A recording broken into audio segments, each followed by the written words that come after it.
la réalité du sionisme aux États-Unis d'Amérique.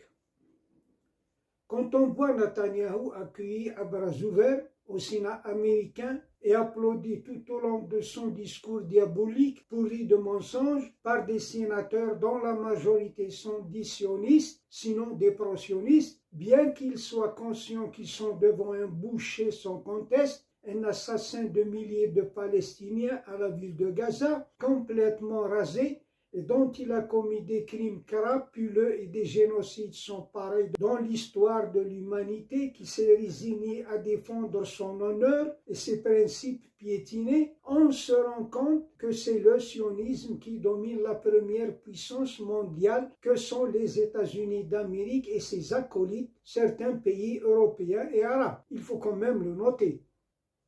Pour ceux qui doutent encore que les États-Unis soient dominés par le sionisme, ils n'ont qu'à suivre les discours et les déclarations de Donald Trump et de Kamala Harris, qui n'oseront jamais critiquer ou pointer du doigt ce dernier, quoi qu'il fasse. Plus encore, ils iront jusqu'à se quereller et même se bagarrer au sujet de celui qui défendra le mieux les intérêts de ce sionisme, comme deux esclaves qui se bagarrent.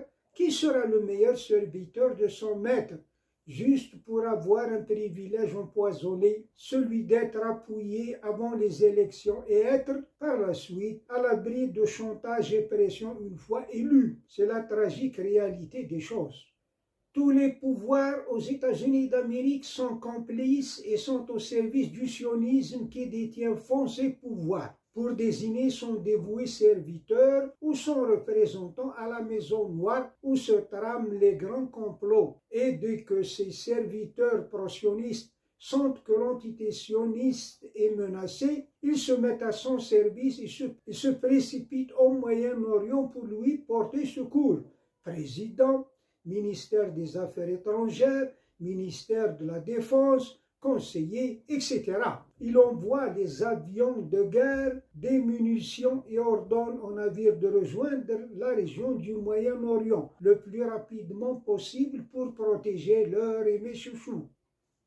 Pour conclure, je signale qu'un seul clan peut faire face au sionisme grandissant sans cesse. C'est la jeunesse américaine qui commence à se réveiller de son sommeil pour se libérer de ce dernier coûte que coûte.